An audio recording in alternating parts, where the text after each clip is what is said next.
Hi friends, welcome to stitched with love. இன்றைக்கி நம்ம ஒரு எல்கேஜி குழந்தைக்கான யூனிஃபார்ம் ஃப்ராக் எப்படி கட் பண்ணி ஸ்டிச் பண்ணுறதுன்னு பார்க்கலாம். அதுக்காக plain orange colour fabric and checked fabric எடுத்திருக்கேன். இந்த செக்குடு ஃபேப்ரிக் பார்த்திங்கன்னா ஒரு 1/2 மீட்டர் அளவு எடுத்திருக்கேன். அதுக்கப்புறமா இந்த plain ஆரஞ்சு இது வந்து பார்த்திங்கன்னா ஒரு 1.5 மீட்டர்ஸ். ஓகே, இப்போது இதனுடைய டாப் போர்ஷன் கட் பண்ணிக்கலாம். ஓகே, துணியை 4ஆக ஃபோல்ட் பண்ணி வச்சுருக்கேன். 10.5 இன்ச்சஸ் மார்க் பண்ணி அதில் நெக் வித்து 2 இன்ச்சஸ் வந்துட்டு மார்க் பண்ணியிருக்கேன். அதுக்கப்புறம் 2.5 இன்ச்சஸ் ஷோல்டர் அண்ட் 5 இன்ச்சஸ் ஆம்கோல். அதுக்கப்புறம் பார்த்திங்கன்னா 6.5 இன்ச்சஸ் செஸ்ட் ரவுண்ட் ப்ளஸ் சீமிங்க்கு ஒரு 1.5 இன்ச்சஸ் மார்க் பண்ணியிருக்கேன். ஓகே, கீழே பார்த்திங்கன்னா 6 இன்ச்சஸ் ப்ளஸ் 1.5 இன்ச்சஸ் சீமிங்க்கு மார்க் பண்ணியிருக்கேன். ஓகே, இந்த மாதிரி மார்க் பண்ணிவிட்டு இதனுடைய கழுத்தினுடைய ஹைட் பாருங்கள் 3 இன்ச்சஸ் மார்க் பண்ணியிருக்கேன். ஓகே, மார்க் பண்ணி இதில் நெக்கு பானெக் நான் கொடுக்குறேன்.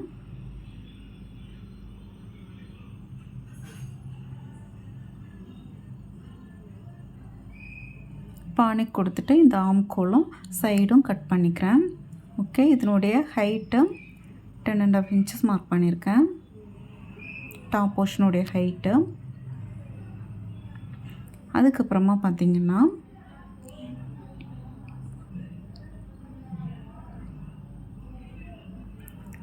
இதனுடைய பாட்டம் நம்ம ஃபோல்ட் பண்ண போகிறோம். துணியை 4ஆக ஃபோல்ட் பண்ணிவிட்டு ஓகே, வித் வைஸ் 4ஆக ஃபோல்ட் பண்ணி ஆல்ரெடி நம்ம கட் பண்ணி வச்சுருக்கோம் இல்லைங்களா, அந்த டாப் போர்ஷனை எடுத்துக்கணும்.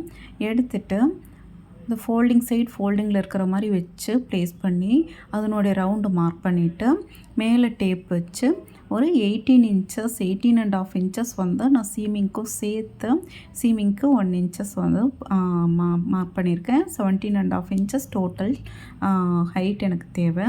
அது மேலேருந்து டேப்பு கீழே வச்சு இந்த மாதிரி சைடில் பார்த்திங்கன்னா துணி வந்து ஓப்பன் பண்ணியிருக்கோம் இல்லையா, அந்த சைடு வரைக்கும் டேப் வச்சு இந்த மாதிரி லைன் ஃப்ராக்காக நான் வந்துட்டு கட் பண்ணியிருக்கேன். ஓகே, அதுக்கப்புறம் இந்த செக்குடு ஃபேப்ரிக் எடுத்துக்கலாம். இந்த ஃபேப்ரிக்கை இப்படி ஓப்பன் பண்ணிவிட்டு அதை கோன் ஷேப்பில் இந்த மாதிரி ஃபோல்ட் பண்ணிக்கணும் டபுளாக. ஓகே, கோன் ஷேப்பில் ஃபோல்ட் பண்ணியிருக்கோம். இப்போது இந்த ஸ்கர்ட் வந்து நம்ம கட் பண்ணியிருக்கோம் இல்லைங்களா, அந்த ஸ்கர்ட்டை ஃபோல்டிங்கில் இருக்கிற மாதிரி ப்ளேஸ் பண்ணிவிட்டு அதனுடைய ரவுண்டை கட் பண்ணிக்கிறேன். ஓகே, அதுக்கப்புறம் அதனுடைய ஹைட்டு இந்த அளவுக்கு அப்படியே நான் கட் பண்ணிடுறேன். ஓகே, இந்த செக்குடு ஃப்ரண்ட்டில் மட்டும்தான் நமக்கு வரும். ஸோ டபுளாக மட்டும் நான் ஃபோல்ட் பண்ணி கட் பண்ணியிருக்கேன். ஓகே, இப்போ கட் பண்ணிவிட்டு இந்த பீஸை அப்படி ஓப்பன் பண்ணி எடுத்து வச்சுக்கிறேன். ஓகே, இந்த துணியை இப்படி ஓப்பன் பண்ணதுக்கப்புறமா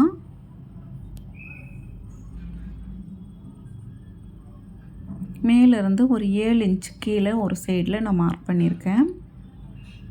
என்னுடைய ரைட் சைடில் மார்க் பண்ணியிருக்கேன். இப்போ என்னுடைய லெஃப்ட் சைடில் இருந்து கீழேருந்து இந்த 7 இன்ச்சஸ் மார்க் பண்ணியிருக்கிற வரைக்கும் இந்த மாதிரி ஒரு ஷேப் கொஞ்சம் கர்வாக இந்த மாதிரி ஷேப் கொடுத்து இதை கட் பண்ணி எடுத்துக்கிறேன். இதை இந்த துணியில் வச்சு நம்ம ஸ்டிச் பண்ணணும். ஓகே, ஃப்ராக்னுடைய ரைட் சைடில் இது வரும். அடுத்து நம்ம ஸ்லீவுக்கு இந்த செக்குடு வந்து யூஸ் பண்ண போகிறோம். ஓகே, இப்போது ஸ்லீவ்னுடைய ஹைட்டு 4 இன்ச்சஸ் மார்க் பண்ணியிருக்கேன்.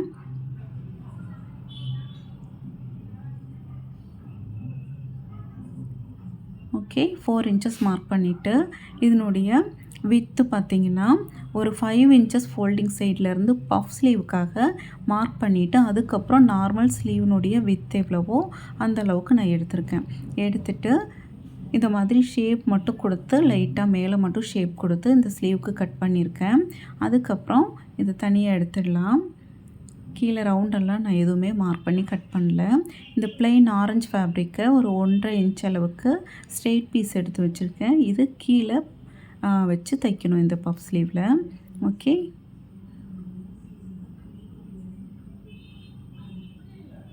அதுக்கப்புறமா பார்த்திங்கன்னா இந்த ஆரஞ்சு கலர் துணியில் பைப்பிங்க்காக கிராஸ் பீஸ் வந்து ஒரு 3/4லேருந்து 1 இன்ச் வரைக்கும் எடுத்திருக்கேன். இது எதுக்காகனா இந்த ஸ்கர்ட் போர்ஷனில் இந்த செக்குடு பீஸில் வச்சு ஸ்டிச் பண்ணுறதுக்காக. ஓகே,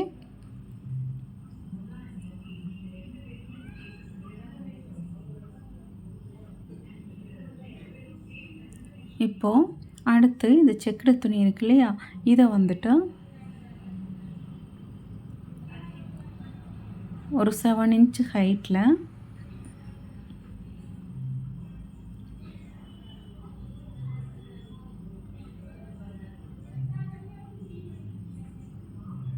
நான் மார்க் பண்ணியிருக்கேன். ஓகே, இது வந்து இதனுடைய வித்து ஒரு 5 இன்ச்சஸ் அளவுக்கு எடுத்திருக்கேன். ஓகே, இது எதுக்காகன்னு பார்த்தீங்கன்னா இந்த ஃப்ரண்ட்டில் வந்து ஒரு சின்னதாக இந்த செக்குடு டிசைன் வந்து நம்ம ஃப்ரண்ட்டில் வரும். ஸோ அதுக்காக தான்.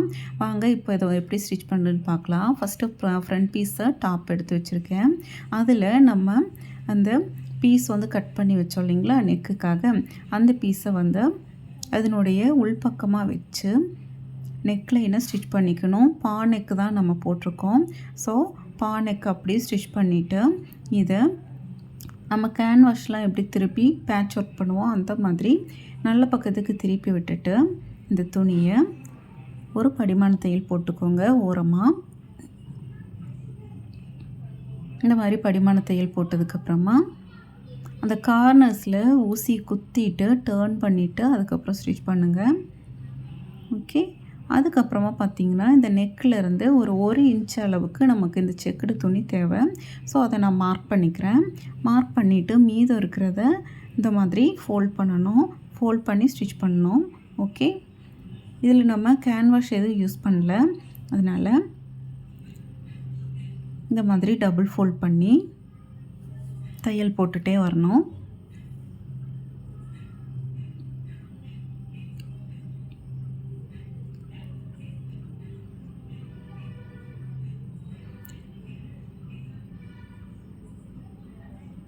நான் துணி எக்ஸ்ட்ரா இருக்கிறத அப்படியே ஃபோல்ட் பண்ணி உள்ளே வச்சுருக்கேன். ஏன்னா அந்த இடத்துல கொஞ்சம் திக்காக இருந்தால் நல்லாயிருக்கும். ஸோ நான் அப்படியே அதை ஃபோல்ட் பண்ணிவிட்டு இருக்கிற துணியெல்லாம் உள்ளேயே ஃபோல்ட் பண்ணி நான் வச்சுருக்கேன். கேன்வாஷ் யூஸ் பண்ணாமல் நம்ம பண்ணும்பொழுது இந்த மாதிரி நம்ம டபுள் ஃபோல்ட்லாம் பண்ணும்போது கொஞ்சம் வந்துட்டு உங்களுக்கு அந்த இடத்துல திக்காக தெரியும். ஓகே, இப்போ நான் இதை ஸ்டிச் பண்ணிட்டேன். நெக்ஸ்ட்டு பேக் சைடு பார்த்திங்கன்னா சென்டரில் ஜிப் வைக்கணும். அதுக்காக நான் கட் பண்ணியிருக்கேன். இப்போ இன்விசிபிள் ஜிப்பு தான் நான் யூஸ் பண்ணுறேன். இதனுடைய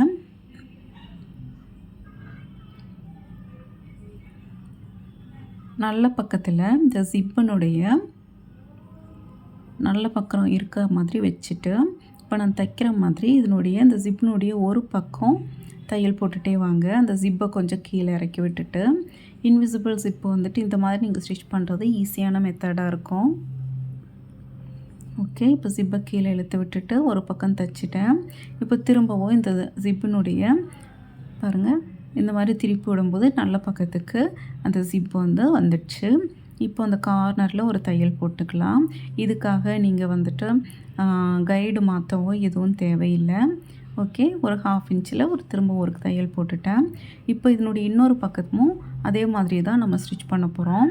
ஓகே, இன்னொரு பக்கத்து துணியை இந்த மாதிரி வச்சு அதனுடைய நல்ல பக்கத்தில் இருக்கிற மாதிரி வச்சுட்டு தையல் போட்டுகிட்டே வரணும். ஓகே, தைச்சிட்டு இந்த மாதிரி ஃபோல்ட் பண்ணி விட்டுட்டு கார்னரில் தையல் போட்டுக்கோங்க. இப்போது இது க்ளோஸ்டாக வர்றதுக்கு சின்னதாக இந்த துணியை லைட்டாக அப்படி இப்போ இந்த மாதிரி கொஞ்சமாக எடுத்து விட்டுட்டு ஸ்டிச் பண்ணிங்க அப்படின்னா உங்களுக்கு ஃபினிஷிங் நீட்டாக இருக்கும். பாருங்கள், இந்த மாதிரி உங்களுக்கு கிடைக்கும். ஓகே, இப்போ நம்ம ஜிப்பு வந்து ஸ்டிச் பண்ணிட்டோம். அடுத்து இதில்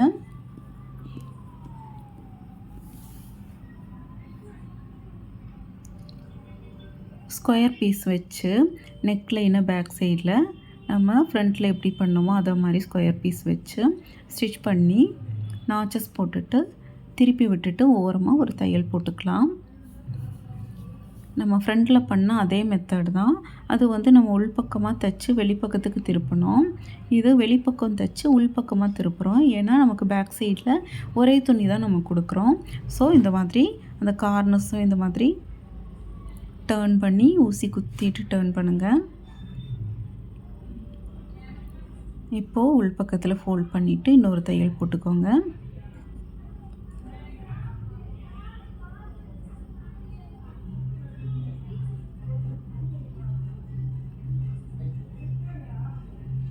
ஓகே, அதே மாதிரி இந்த பக்கமும் ஃபோல்ட் பண்ணி விட்டுட்டு தையல் போட்டுக்கோங்க. ரொம்பவே ஈஸி தான். பார்க்குறதுக்கு ரொம்ப க்யூட்டாக இருந்தது. டிஃப்ரெண்ட்டான ஒரு யூனிஃபார்மாக இருந்துச்சு. ஓகே, இப்போ நம்ம இந்த front and back shoulder join பண்ணிக்கலாம்.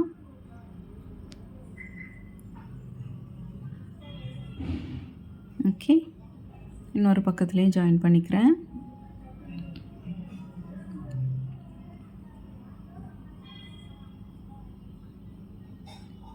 இப்போது இதை ஓப்பன் பண்ணி விட்டுட்டு அந்த தையல் நம்ம ஜாயின் பண்ணியிருக்கிற இடத்துல நல்லா பிரிவாக பிடிச்சு ஒரு படிமான தையல் போட்டுக்கணும். ஓகே, போட்டதுக்கப்புறமா பார்த்திங்கன்னா நமக்கு ஸ்கர்ட் போர்ஷன் எடுத்து ஜாயின் பண்ணணும். அதுக்காக இந்த பிளெயின் துணியை எடுத்து வச்சுட்டு அது மேலே இந்த செக்குடு டிசைன் வச்சுருக்கேன். வச்சுட்டு அப்படியே திருப்பி இந்த மாதிரி ஜாயின் பண்ணி எடுத்துக்கிறேன். ஓகே, அந்த செக்குடு வந்து மேலே வர மாதிரி வச்சு தையல் போட்டுட்டேன். இப்போது இந்த 1.5 இன்ச் அளவுக்கு இதில் வந்து ஸ்ட்ரெயிட் பீஸ் எடுத்திருக்கேன். இதை இந்த மாதிரி 2 பக்கமும் ஒரு 1/4 இன்ச் அளவுக்கு ஃபோல்ட் பண்ணிவிட்டு பாருங்கள், இந்த மாதிரி வச்சு ஃபோல்ட் பண்ணிவிட்டு இதனுடைய ஒரு பக்கத்தில் நான் தையல் போட்டுகிட்டே வரேன்.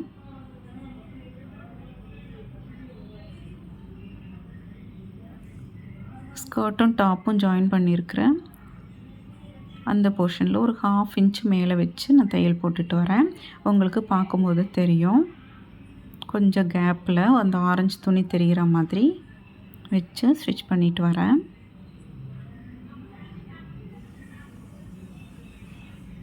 ஓகே, இப்போ பேக் சைடில் ப்ளைன் ஆரஞ்சு கலரை வச்சு ஜாயின் பண்ணிடுறேன்.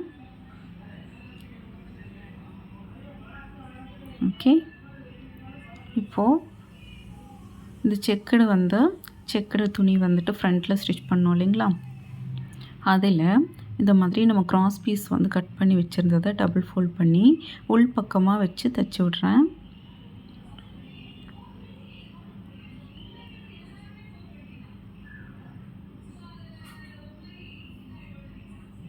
ஓகே, இப்போ அதை அப்படியே நல்ல பக்கத்துக்கு திருப்பி விட்டுட்டு நமக்கு எந்த அளவுக்கு அந்த ஆரஞ்சு கலர் துணி தெரியணுமோ அந்த அளவுக்கு இப்படி திருப்பி விட்டுட்டு தையல் போட்டுக்கணும்.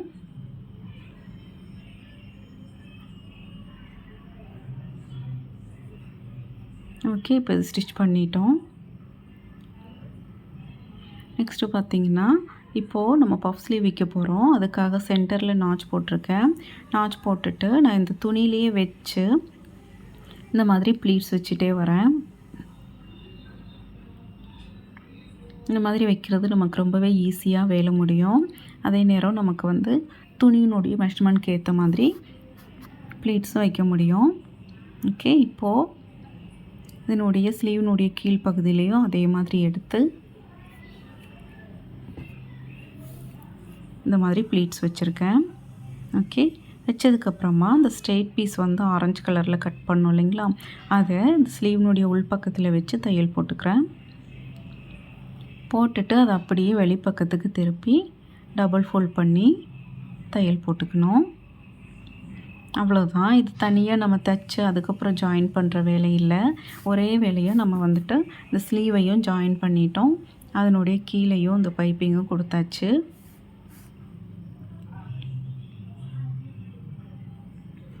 ஓகே, இதே மாதிரி இன்னொரு பக்கமும் ஸ்லீவ் ஜாயின் பண்ணிடலாம்.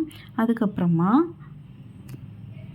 ஒரு 1.5 இன்ச் அளவுக்கு ஸ்ட்ரெயிட் பீஸ் எடுத்து இந்த மாதிரி ரிவர்ஸ் சைடில் ஃபோல்ட் பண்ணிவிட்டு தையல் போட்டுக்கோங்க. போட்டுட்டு அதை நல்ல பக்கத்துக்கு திருப்பி விட்டுக்கோங்க. இது வந்து 2 பக்கமும் ரோப் வந்து நம்ம போ கட்டுறதுக்காக ரோப் வந்து ஸ்டிச் பண்ணுறோம். இது வந்து சின்னதாக தான் இருந்தது அவங்க கொடுத்த மாடலில். ஸோ நான் வந்து இந்த அளவுக்கு பண்ணியிருக்கேன். அதுக்கப்புறமா இதனுடைய ஒரு பக்கத்தில் படிமான தையல் போட்டுட்டு 2 பீஸ் எடுத்து வச்சுருக்கேன். இப்போ நெக்ஸ்ட்டு வந்து நம்ம சைடு ஜாயின் பண்ண போகிறோம்.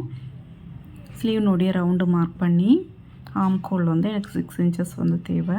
மார்க் பண்ணிவிட்டு இப்போது இந்த ஸ்கர்ட் போர்ஷனும் டாப் போர்ஷனும் ஜாயின் பண்ணியிருக்கிற இடத்துல இந்த ரோப்பை நம்ம வச்சு தையல் போட்டணும்.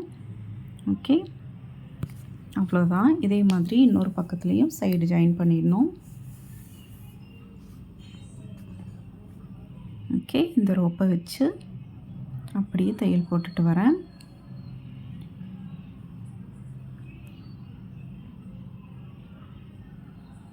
ஓகே, இப்போது ஸ்டிச் பண்ணிட்டோம். நெக்ஸ்ட்டு வந்து நமக்கு இன்னும் இருக்கிறது இந்த பாட்டம்மை டபுள் ஃபோல்ட் பண்ணி தையல் போடணும். சின்னதாக ஒரு 1/2 இன்ச் அளவுக்கு டபுள் ஃபோல்ட் பண்ணி தையல் போட்டோம்னா நமக்கு எல்கேஜி யூனிஃபார்ம் ஃப்ராக் வந்து ரெடி ஆகிடும். ஃபினிஷிங் ரொம்பவே அழகாக இருந்தது இந்த ட்ரெஸ்ஸுக்கு. கண்டிப்பாக இந்த மாதிரி மாடல் வந்தால் கண்டிப்பாக நீங்களும் ட்ரை பண்ணி பாருங்கள். இந்த வீடியோ உங்களுக்கு பிடிச்சிருக்குன்னு நினைக்கிறேன். பிடிச்சிருந்தால் லைக் பண்ணுங்கள், ஷேர் பண்ணுங்கள். மறக்காம சேனல் சப்ஸ்கிரைப் பண்ணிக்கோங்க. தேங்க்யூ ஃபார் வாட்சிங் ஃப்ரெண்ட்ஸ்.